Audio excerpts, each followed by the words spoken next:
شروع اللہ کے نام سے جو بڑا مہربان نہایت رحم والا ہے۔ الف لام میم را۔ اے محمد صلی اللہ علیہ وآلہ وسلم، یہ کتاب الہی کی آیتیں ہیں اور جو تمہارے پروردگار کی طرف سے تم پر نازل ہوا ہے حق ہے، لیکن اکثر لوگ ایمان نہیں لاتے۔ خدا وہی تو ہے جس نے ستونوں کے بغیر آسمان جیسا کہ تم دیکھتے ہو اتنے اونچے بنائے، پھر عرش پر جا ٹھہرا اور سورج اور چاند کو کام میں لگا دیا، ہر ایک ایک میعاد معین تک گردش کر رہا ہے۔ وہی دنیا کے کاموں کا انتظام کرتا ہے، اس طرح وہ اپنی آیتیں کھول کھول کر بیان کرتا ہے کہ تم اپنے پروردگار کے روبرو جانے کا یقین کرو۔ اور وہ وہی ہے جس نے زمین کو پھیلایا اور اس میں پہاڑ اور دریا پیدا کیے اور ہر طرح کے میووں کی دو دو قسمیں بنائیں۔ وہی رات کو دن کا لباس پہناتا ہے، غور کرنے والوں کے لیے اس میں بہت سی نشانیاں ہیں۔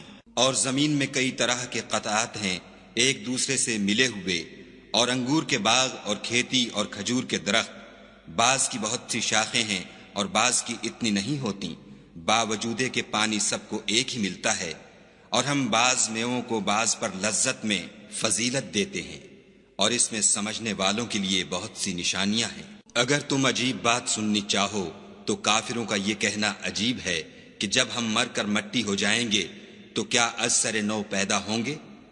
یہی لوگ ہیں جو اپنے پروردگار سے منکر ہوئے ہیں، اور یہی ہیں جن کی گردنوں میں طوق ہوں گے، اور یہی اہل دوزخ ہیں کہ ہمیشہ اس میں جلتے رہیں گے۔ اور یہ لوگ بھلائی سے پہلے تم سے برائی کے جلد خواستگار یعنی طالب عذاب ہیں، حالانکہ ان سے پہلے عذاب واقع ہو چکے ہیں۔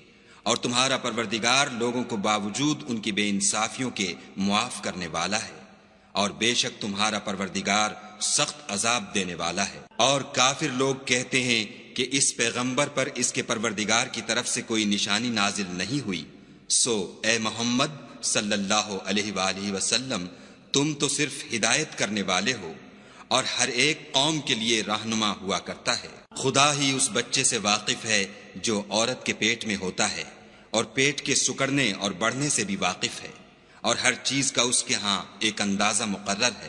وہ دانائے نہا و آشکار ہے، سب سے بزرگ اور عالی رتبہ ہے۔ کوئی تم میں سے چپکے سے بات کہے یا پکار کر، یا رات کو کہیں چھپ جائے یا دن کی روشنی میں کھلم کھلا چلے پھرے، اس کے نزدیک برابر ہے۔ اس کے آگے اور پیچھے خدا کے چوکیدار ہیں جو خدا کے حکم سے اس کی حفاظت کرتے ہیں۔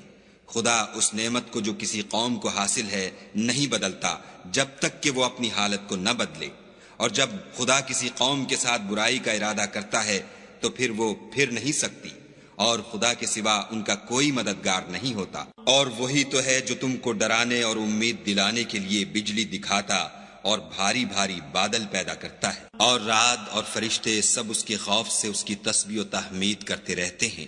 اور وہی بجلیاں بھیجتا ہے، پھر جس پر چاہتا ہے گرا بھی دیتا ہے، اور وہ خدا کے بارے میں جھگڑتے ہیں، اور وہ بڑی قوت والا ہے۔ سود مند پکارنا تو اسی کا ہے، اور جن کو یہ لوگ اس کے سوا پکارتے ہیں وہ ان کی پکار کو کسی طرح قبول نہیں کرتے، مگر اس شخص کی طرح جو اپنے دونوں ہاتھ پانی کی طرف پھیلا دے تاکہ دور ہی سے اس کے منہ تک آ پہنچے، حالانکہ وہ اس تک کبھی بھی نہیں آ سکتا۔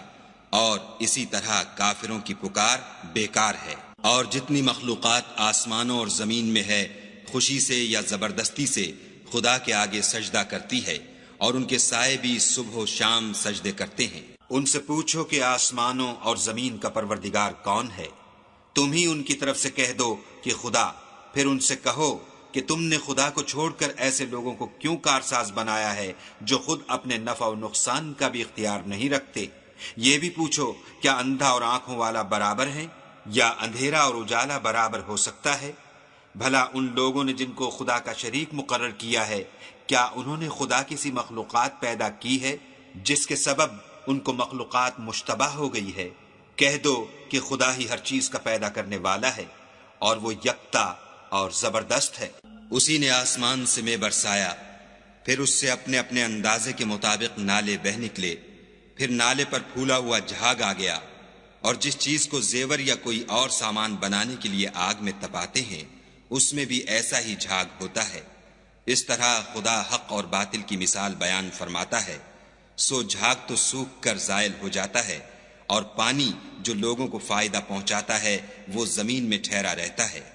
اس طرح خدا صحیح اور غلط کی مثالیں بیان فرماتا ہے تاکہ تم سمجھو۔ جن لوگوں نے خدا کے حکم کو قبول کیا ان کی حالت بہت بہتر ہوگی، اور جنہوں نے اس کو قبول نہ کیا اگر روئے زمین کے سب خزانے ان کے اختیار میں ہوں تو وہ سب کے سب اور ان کے ساتھ اتنے ہی اور نجات کے بدلے میں صرف کر ڈالیں، مگر نجات کہاں؟ ایسے لوگوں کا حساب بھی برا ہوگا اور ان کا ٹھکانہ بھی دوزخ ہے، اور وہ بری جگہ ہے۔ بھلا جو شخص یہ جانتا ہے کہ جو کچھ تمہارے پروردگار کی طرف سے تم پر نازل ہوا ہے حق ہے، وہ اس شخص کی طرح ہے جو اندھا ہے، اور سمجھتے تو وہی ہیں جو عقل مند ہیں، جو خدا کے عہد کو پورا کرتے ہیں اور اقرار کو نہیں توڑتے، اور جن رشتہ ہائے قرابت کے جوڑے رکھنے کا خدا نے حکم دیا ان کو جوڑے رکھتے اور اپنے پروردگار سے ڈرتے رہتے اور برے حساب سے خوف رکھتے ہیں، اور جو پروردگار کی خوشنودی حاصل کرنے کے لیے مصائب پر صبر کرتے ہیں اور نماز پڑھتے ہیں، اور جو مال ہم نے ان کو دیا ہے اس میں سے پوشیدہ اور ظاہر خرچ کرتے ہیں اور نیکی سے برائی کو دور کرتے ہیں، یہی لوگ ہیں جن کے لیے عاقبت کا گھر ہے، یعنی ہمیشہ رہنے کے باغات جن میں وہ داخل ہوں گے، اور ان کے باپ دادا اور بیویوں اور اولاد میں سے جو نیکوکار ہوں گے وہ بھی بہشت میں جائیں گے، اور فرشتے بہشت کے ہر ایک دروازے سے ان کے پاس آئیں گے اور کہیں گے تم پر رحمت ہو، یہ تمہاری ثابت قدمی کا بدلہ ہے، اور عاقبت کا گھر خوب گھر ہے۔ اور جو لوگ خدا سے عہد واثق کر کے اس کو توڑ ڈالتے اور جن رشتہ ہائے قرابت کے جوڑے رکھنے کا خدا نے حکم دیا ہے ان کو قطع کر دیتے اور ملک میں فساد کرتے ہیں، ایسوں پر لعنت ہے، اور ان کے لیے گھر بھی برا ہے۔ خدا جس کا چاہتا ہے رزق فراخ کر دیتا ہے اور جس کا چاہتا ہے تنگ کر دیتا ہے، اور کافر لوگ دنیا کی زندگی پر خوش ہو رہے ہیں، اور دنیا کی زندگی آخرت کے مقابلے میں بہت تھوڑا فائدہ ہے۔ اور کافر کہتے ہیں کہ اس پیغمبر پر اس کے پروردگار کی طرف سے کوئی نشانی کیوں نازل نہیں ہوئی؟ کہہ دو کہ خدا جسے چاہتا ہے گمراہ کرتا ہے، اور جو اس کی طرف رجوع ہوتا ہے اس کو اپنی طرف کا رستہ دکھاتا ہے۔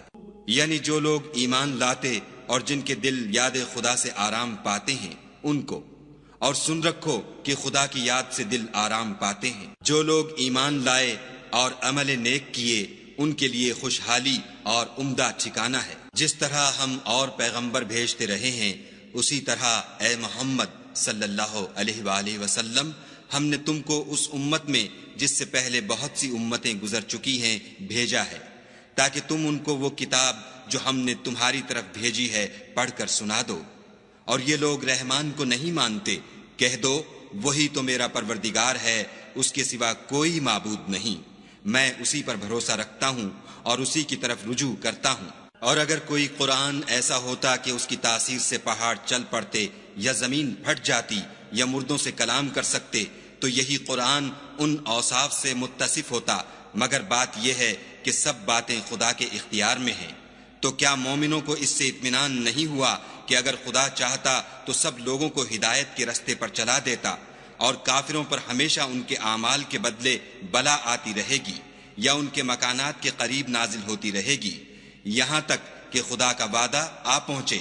بے شک خدا وعدہ خلاف نہیں کرتا۔ اور تم سے پہلے بھی رسولوں کے ساتھ تمسخر ہوتے رہے ہیں، تو ہم نے کافروں کو مہلت دی پھر پکڑ لیا، سو دیکھ لو کہ ہمارا عذاب کیسا تھا۔ تو کیا جو خدا ہر متنفس کے اعمال کا نگراں و نگہبان ہے وہ بتوں کی طرح بے علم و بے خبر ہو سکتا ہے؟ اور ان لوگوں نے خدا کے شریک مقرر کر رکھے ہیں، ان سے کہو کہ ذرا ان کے نام تو لو۔ کیا تم اسے ایسی چیزیں بتاتے ہو جس کو وہ زمین میں کہیں بھی معلوم نہیں کرتا، یا محض ظاہری باطل اور جھوٹی بات کی تقلید کرتے ہو؟ اصل یہ ہے کہ کافروں کو ان کے فریب خوبصورت معلوم ہوتے ہیں اور وہ ہدایت کے رستے سے روک لیے گئے ہیں، اور جسے خدا گمراہ کرے اسے کوئی ہدایت کرنے والا نہیں۔ ان کو دنیا کی زندگی میں بھی عذاب ہے اور آخرت کا عذاب تو بہت ہی سخت ہے، اور ان کو خدا کے عذاب سے کوئی بھی بچانے والا نہیں۔ جس باغ کا متقیوں سے وعدہ کیا گیا ہے اس کے اوصاف یہ ہیں کہ اس کے نیچے نہریں بہہ رہی ہیں، اس کے پھل ہمیشہ قائم رہنے والے ہیں اور اس کے سائے بھی۔